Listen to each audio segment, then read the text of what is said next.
in a 10-7 loss to in-state rival Iowa State. I'm Trent Condon with the Locked On Hawkeyes podcast as we go live here. A disappointing effort, certainly once again, from the Hawkeyes. We'll break it down. Kirk Ferentz becoming even more stubborn for a pretty stubborn guy in his old age. We got a lot on that. Brian Ferentz, and of course, the quarterback position. Where does Iowa turn for here? It is the Locked On Hawkeyes podcast. Are Locked On Hawkeyes, your daily podcast on the Iowa Hawkeyes. Part of the Locked On Podcast Network, your team every day.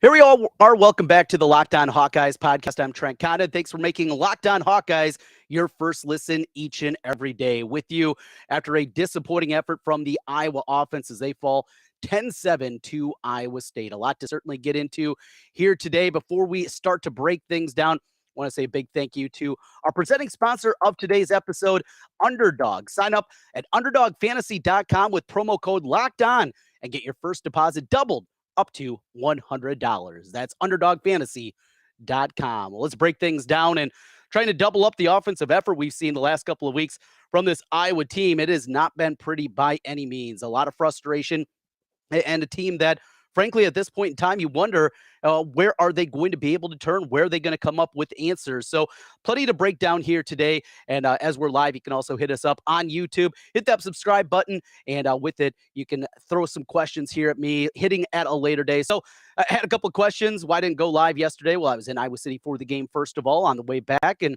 got back. Well, I accomplished what I said on Friday's podcast. I was going to go for a million beers. Maybe I did. And I just didn't think it was the time to go live after that one, after getting back from the game. The frustration had reached a boiling point, not just with me. I think for anybody watching this team and, well, maybe anybody except for Kirk Ferentz. The responses again from Kirk. And at this point, the stubbornness from him. It feels like Kirk Ferentz doesn't want to admit that he's wrong. The Spencer Petras conundrum that has now gone on for 3 years. We have seen this guy have absolute incredible issues at the quarterback position. Some of the simplest plays, he's not even able to make those anymore. And the final numbers maybe don't even indicate how bad it was. Going back and rewatching this football game and seeing what it was again here on Sunday, it was ugly. It really was. It was even more ugly than I anticipated. I said the same thing, going back and rewatching the South Dakota State. All right, a little chance to decompress. You watch it again. It's going to be better. It's not going to be as bad as you thought. And the exact same thing happened here rewatching the Iowa State game. It was as bad and even worse than seeing it in person. So we get into this, and it's the simplest equation, right? The backup quarterback's always the favorite guy on campus. All the stupid adages, right? This isn't about that. This is so far past that. And the baffling component about this is it's not like you just have a backup quarterback that has never played before or a backup quarterback that's when he's played has been awful. That's not the case with Alex Padilla. Look, do I think Alex Padilla is great? No. Do I think Alex Padilla is even a top 50 or 75 quarterback in college football? I don't. But he's better than what we're getting right now out of Spencer Petras. Spencer Petras is by any measure the worst quarterback in college football. And to go 2 consecutive weeks now, scoring a grand total of 14 points. You're 130th in the country. That's last in points. You know, Kirk loves to talk about points. It's not about stats. It's not about that. It's about points, right? Points and wins. Well, you lost a game you shouldn't have, and now the statistics are brutal. 130th in total offense, 130th in scoring. You look at any major statistic, and Iowa is putrid at it. Blame the offensive line, blame the injuries to wide receiver. You can point the fingers all over the place, but ultimately it comes back to one spot. It's the most important position in sport, the quarterback position, and Spencer Petras has proven now over these 20-plus starts that he has had in his career that he's not good enough. I get it. He practices well. Sure, we've heard this crap now from Kirk for too long. He practices well. We see now, we get to be with them all during the week. That was the one that he threw out after the game yesterday. That's what they get to do, right? They see it every day. They see it in practice. This is different. This is not practice. This is not wearing a red jersey where he can't be hit.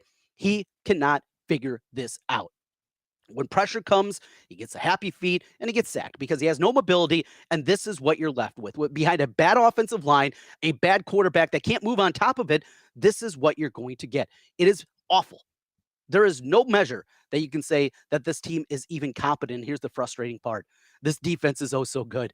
This special teams. You get two punt blocks in the game, force 3 turnovers from Iowa State. And all you can do is out of 16-yard field, generate that touchdown on 2 running plays, and that's it over the course of the whole game. It's not good enough. Is Kirk willing to say, I was wrong? Is Kirk willing to say, I made a mistake? Is Kirk willing to actually swallow his pride and admit a mistake? And I don't think he is. I still don't think we are.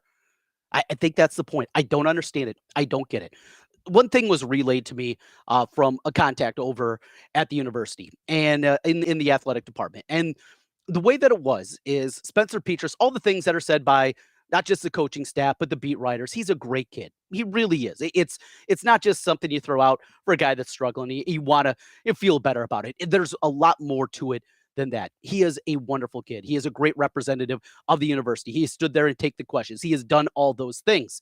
And Alex Padilla, maybe a little bit more aloof, likes to do things a little bit off schedule. He's not exactly what Kirk wants at the quarterback position, but we've gone through this before. It was the same thing with Jake Christensen leading into Ricky Stanzi. Same kind of adage that was there. CJ Beathard, he took more chances than what we saw from Jake Rudock, and ultimately they got that right. At this point, though, is Kirk willing to do that? Or is it just going to be another snort, another, I'm smarter than you guys. You guys don't know what you're talking about because you're not there every day. We see it every day. Well, we see it every Saturday. And every Saturday, we see Spencer Petras is terrible. That's it. There's no other way to put it. Nice kid, get it. But that's not what we're talking about here. It's not about being a nice kid. The frustration level, it has gone to a completely new level, and that's where we are here today. The stubbornness of Kirk Ferentz is baffling. The numbers are even worse out of this offense. And another thing Kirk mentioned after the game is don't think it's enough to have a fair assessment of where we are. It's not just 2 games. This has been going back now almost a full season of football where he's been bad, right? Is that a fair assessment? I mean, I don't know what more you can get. Excuse me, a little frog in my throat there. That's where we are. And it's just incredibly frustrating to have to go through this sold out stadium week in and week out. People were pumped up for this team, and they should be because the defense is elite. The special teams are elite, maybe outside of field goal kicking. Punter, great. Coverage unit, great. Everything is excellent except for a huge, huge part of it. It's not all Spencer Petras, but that is a big chunk. I thought Brian Ferentz called an absolute brutal game. He had his own problems. We're going to get into that. We're going to break things down a little bit more. 158 yards of offense a game. 158 a game. The team that's right behind them in the country, 129, or right above them, I should say, they average 232. That's Colorado State. 232, Iowa, 158 yards per game. That's where we are. That's what this is. We'll talk about Brian Ferentz, some of those play calls. Iowa let one slip away against Iowa State because Iowa State, they tried to give this one to the Hawkeyes, and they could not capitalize. The frustration level, it is huge right now. We'll continue more on the Locked On Hawkeyes podcast.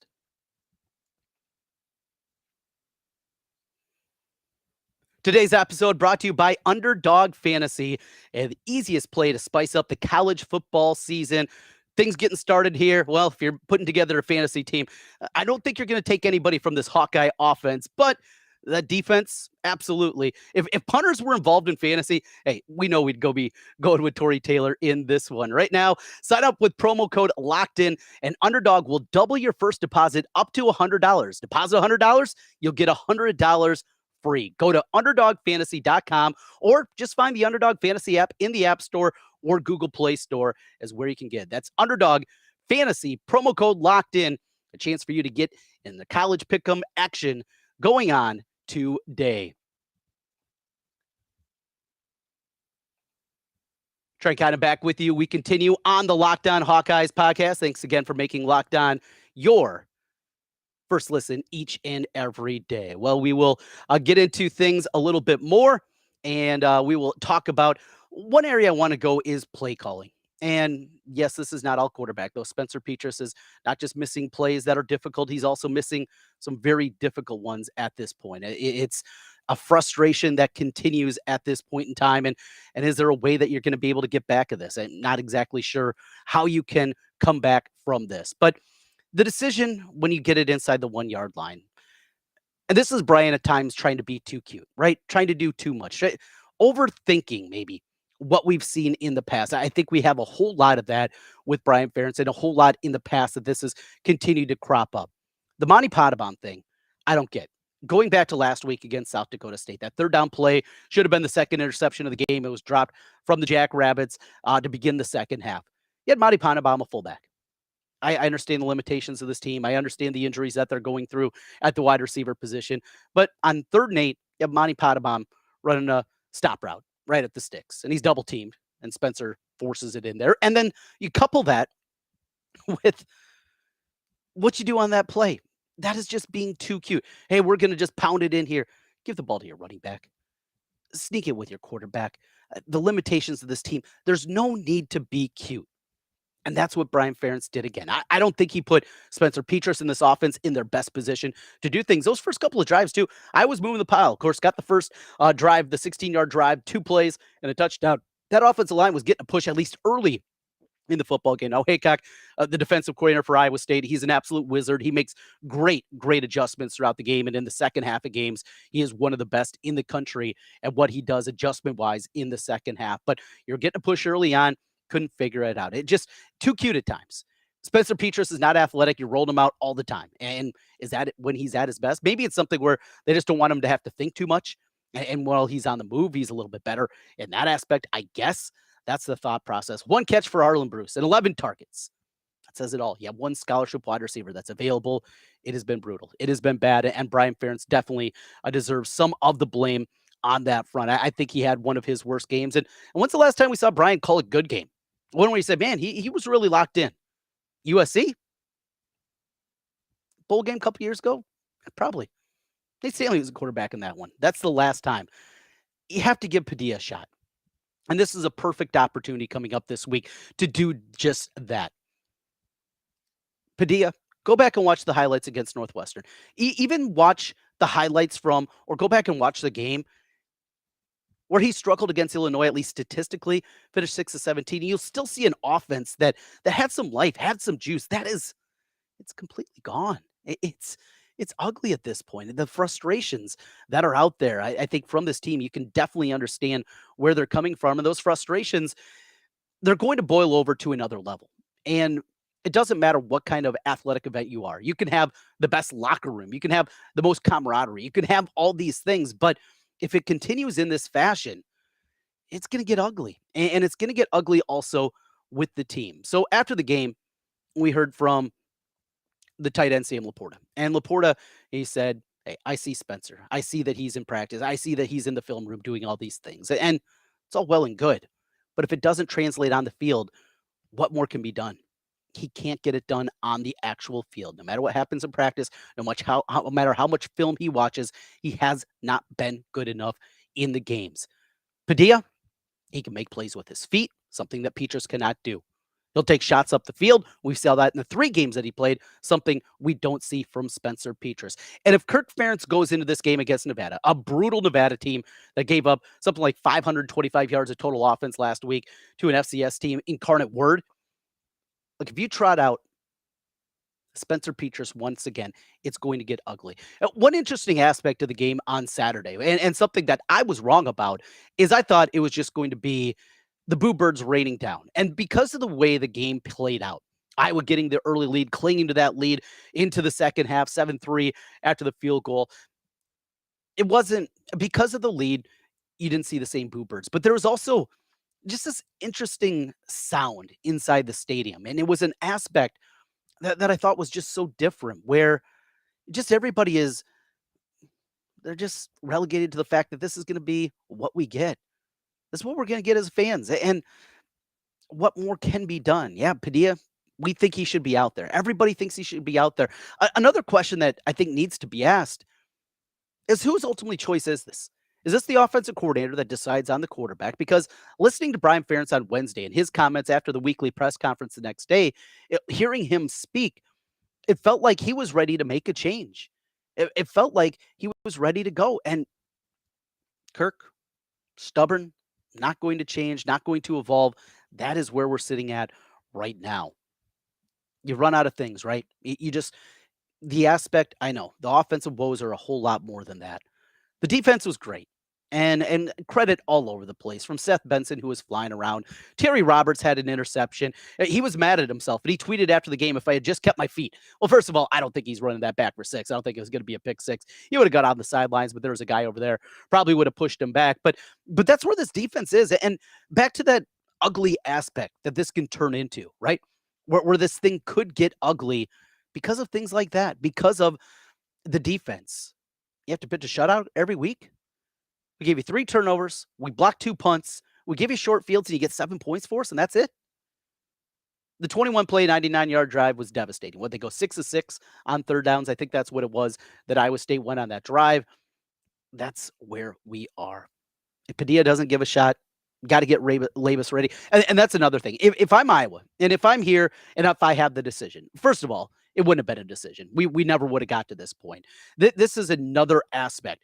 Is Iowa and Kirk Ferentz doubling down on what we saw last year? Hey, we won 10 games. We won the West Division title.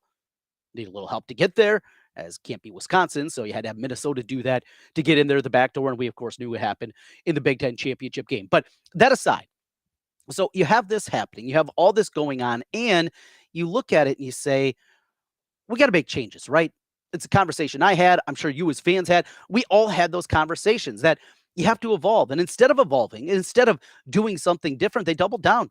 You had an opportunity with Ken O'Keefe retiring where you could really have gone out there and not completely change your offensive system, your identity. You can still be a pro-style team. I watched the NFL today, all day long today. It was great, right? Watching NFL. And most everybody, though they've evolved from the old school pro-style offense, you see teams that can all move the football. These are professionals, I get it. But at the collegiate level, you see this too. And Iowa, their unwillingness to adapt and the inability to look at this and say, you know what, we need to bring in somebody that can help. Instead, we're going to make Brian now the quarterback coach. Guy that has no background in quarterbacks. We're going to make him a guy that should have never been the offensive coordinator 5 years ago, should never got the job. And yet here we are. 4 out of 5 years has been absolutely awful. 1 year has been okay at best when you look at it statistically. The frustration that is there. And this is the stubbornness, once again, of Kirk Ferentz at this point. And I worry about his legacy because I love what Kirk Ferentz has been over these 24 years, the building of the program, the high moments that we've had from the Big Ten championships early on, the great seasons that we've seen in the past, the Orange Bowls, all these positive things. We're still going to remember him in a positive light. But going down this route with your son in a place where you're not going to fire him, Kirk's not going to do that. And does anybody believe that Gary Barta, who is actually Brian Ferentz's superior, that is how this has worked out because of nepotism rules with the university, that he doesn't actually have to answer to his dad. He has to answer to the athletic director. Was Gary Barta going to do anything? No. We know this. It's not going to happen. That's where we are at this point in time. They had a chance to make a change. They had a chance to do something, and they didn't. I think that says a lot about Kirk Ferentz at this point and the relationship with his son. And that's why this should have never happened. We should have never got to this point. A guy that was a tight end coach for a couple of years and an offensive line coach at the collegiate level was not ready to be a play caller, yet that's what Kirk did.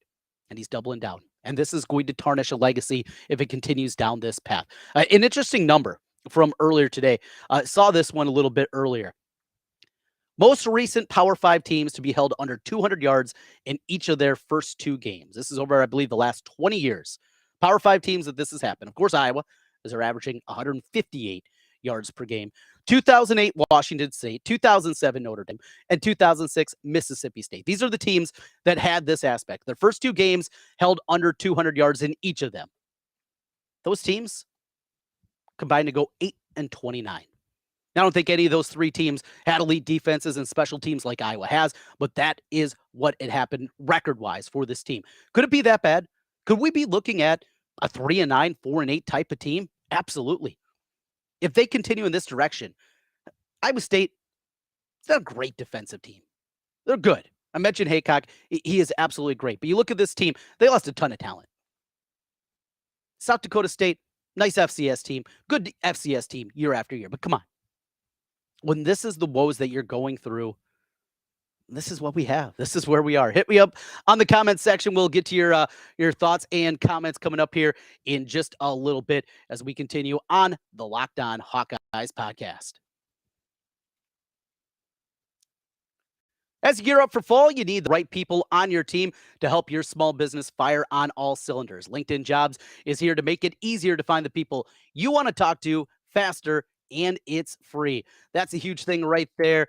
Hey, small businesses, I have a small business, something you always want to be able to do things, do it at a high level while also saving some money. Well, LinkedIn Jobs can do just that. You can create a job post in minutes with LinkedIn Jobs, reach your network and beyond with the world's largest professional network, over 810 million people. Add your job in the purple hiring frame to your LinkedIn profile and spread the word around your network that you are hiring at this time. Simple tools like screening questions make it easy to focus on the candidates with the right skills and experience so you can utilize and prioritize who you'd like to interview and hire. It's why small businesses ranked LinkedIn Jobs #1 in delivering quality hires versus leading competitors. LinkedIn Jobs helps you find the candidate you want to talk to and does it faster. Did you know every week, nearly 40 million job seekers visit LinkedIn? Post your job for free at linkedin.com/lockedoncollege. That's linkedin.com/lockedoncollege to post your job for free. Terms and conditions do apply. So, wrapping things up on the Locked On Hawkeyes podcast, I'm Trent Condon. For our watchers on YouTube, you can go to youtube.com, just search Locked On Hawkeyes, hit a subscribe there. We're trying to get to 1,000 by the Michigan game. Hey, we're getting very close. In fact, let's make this even more. Let's get there by the time we kick things off against Nevada next week, and that will be a night game, of course, at Kinnick Stadium. Be a fun day of tailgating. Always good. Game, we will see. So we will see later. The depth chart is going to be released. Tuesday is the press conference. We're going to find out hopefully a little bit more about this team. It'll be tomorrow, the Big Ten teleconference. So at least our first conversation with Kirk Ferentz after the game, after the initial press conference that he had, where he said just doesn't think he has enough to have a fair assessment of the quarterback position at this point in time. I mentioned the boos, and the boos just weren't as bad as maybe I anticipated they were going to be, but it's a frustrated fan base, and it should be. At this point in time, the frustration level, definitely get that. EA Monnery, he comes in and he's got a little something for us here. Says, have to give Padilla a chance next week and get Labus ready if needed. Go Hawks. You know, EA, I'm right there with you. I've been a Padilla proponent, for quite a while at this point in time. I really thought that he was a guy that you needed to get out there right away this season. I thought he gave Iowa their best chance to win. He is a guy that overall can move around behind a young offensive line that is still developing and can open up some other aspects. Plus, he takes shots up the field. You know, the one time that I would try to do that, it ended in the fumble, right? It ended in the fumble. I had somebody also reach out and wanted to talk about the referee. And I mentioned the Monty Padabam play, the fullback dive, trying to get him in the end zone and trying to, for all intents and purposes, probably would have put that game away as Iowa would have went up at that point 14-3. And it's just highly unlikely to anticipate that Iowa, the way that special teams are playing, the way the defense was playing, would give up 2 scoring drives against Iowa State. But that play, was he in? There was a camera angle that wasn't used a whole lot on the broadcast, and I don't know, obviously, looking at the play, the referee crew that looks at the plays and makes the decision, if they saw that angle very much. I thought there was a whole lot more that was there. Yeah, that play, Hunter Decker's getting knocked out of bounds, and you got the personal foul call. That was a big one, certainly. Maybe a drop over on the sideline. Here's the thing. Iowa, they got what they deserved. This offense got what they deserved. Kirk Ferentz got what he deserved, and that was a loss. That was a losing effort. That was a losing decision-making process. That was all on this coaching staff and, most importantly, Kirk Ferentz. That's what it comes down to. The offensive staff didn't do enough. Kirk Ferentz didn't do enough to give his team a chance to win. I mentioned the camaraderie and the way that Kirk has built this program and the way that they are overall. When does that start to tinker, right? When does that start to falter, I should say? When do we go to the avenue where it goes from, all right, we got our guys back. This is my dude, right? That is where we are. Because the defense, I played on teams like this. You played on teams like this. It doesn't matter if it was Little League or high school or if you played collegiately or even professionally. We've all been in these spots before where there is a certain aspect to whatever team it is that's not carrying the weight. And it gets ugly at a certain point. Now, are we going to hear about it? Probably not. We're probably not going to hear about it because that's the way this program is built. And the walls at Fort Kinnick are very high inside that football complex to find some information. I mentioned one thing and the negative that some of the coaching staff looks at in comparison to Petras and Alex Padilla. Padilla, A, takes too many chances. B, doesn't watch as much film. Okay. Well, watch all the film you want. It's not going to change the quarterback play that we've seen from Petras. Let's get another comment in here from the YouTube channel. Every week, Petras starts is another hit on KF's legacy at this point. He's going to completely ruin his legacy if this continues all year. And this is something brought up, I think it was earlier in the week on the podcast, and it is with Kirk and what he has built. Go back to Hayden. And we remember Hayden, and for me, the end of the tenure after completely rebuilding this program, taking it to a level it hadn't seen in such a long time. 3 Rose Bowls, Big Ten championships. Hayden resurrected Iowa football from a place it hadn't been in decades. Was it 19 straight seasons that were on the losing side? I think they had one 500 season in there, but hadn't had a winning season in 18 years before Hayden got there. And he built up a lot. And he had the showmanship and the pomp and circumstance and the boots, and he had all these great things. But there's also an avenue to that legacy that you do remember at the end, how quickly it went. Now, the story goes, at least the way that it's been relayed to me, that Hayden was ready to retire after the 96 season. But in 1997, they returned Matt Sherman at quarterback, Tavian Banks at running back, Tim Dwight at wide receiver. They had a good defense also coming back. I think that was a top 20 defense nationally that year. They looked at it and said, hey, give us one more year. We don't want to have to deal with a new coaching staff. Come back for one more season, even though Hayden was. And he said, yes, give it one more go. That's at least what has been said. So that happens. He's talked into coming back for one final season. 97 was a disappointment. Injury is a big part of that. Matt Sherman with Tavian running wide open up the left sideline at Michigan, a team that went on to win the national championship that year. They had him beat. Misses the throw, hurts his hand, and the season they lose a couple of close games to Wisconsin and Northwestern down the stretch, and it ends in very disappointing fashion going to the Sun Bowl. The following season, then 1998, they were depleted, and it went bad quickly. And people remember that. And I think more than anything, they feel bad for Hayden, the way that last season went. I remember that last game against Minnesota and just how ugly it was. And watching, of course, the Pig leave the stadium that day and thinking that, well, we felt like this very well could be the end. But on top of it, not like this. And that's where I am with Kirk. Not like this. Don't go out this way. You've done too much good. You've done too much good for the university, for the athletic department, for the football program. 24 years that he has been there, rebuilt things back up, all the great memories we have. But to go down this path with a quarterback that doesn't have it and your son as the offensive coordinator, it's going to be a difficult decision. It's going to be tough. And there's not going to be a firing, right? There's no way that Kirk Ferentz is going to fire his son. A demotion? Maybe. It's got to be more than that. Find a spot in the NFL. Get him back as a position coach, tight end coach, offensive line coach, whatever it is. But there has to be a landing spot. That's the only way that this can work because Kirk is not going to fire his son. Gary Barta, though he has the power, he's not going to use that power to do something like that. This is Kirk's program, and that's where we are. Frustrating week. We'll continue to dive into things, get ready for the matchup against Nevada. The good thing is hope isn't completely lost. We put in a new quarterback. Get a little bit of juice there. You start to get the receivers back. Keegan Johnson sounds like he might be close to coming back. At least that's what Kirk says. We'll see how much we can believe of that. Nico Reganey also getting close. This Nevada team is brutal defensively. You should be able to move the football, get some positive vibes, get the new quarterback in there, be it Labus, be it Padilla, get a new quarterback in there and give some hope to this fan base. Give some hope to the future. Give some hope to everybody that this can be all right. Nebraska fires Scott Frost, right? Today, after losing 45-42, I should say, against Georgia Southern. So you have that aspect. How about Illinois needed a lot of help to beat a pretty average Virginia team.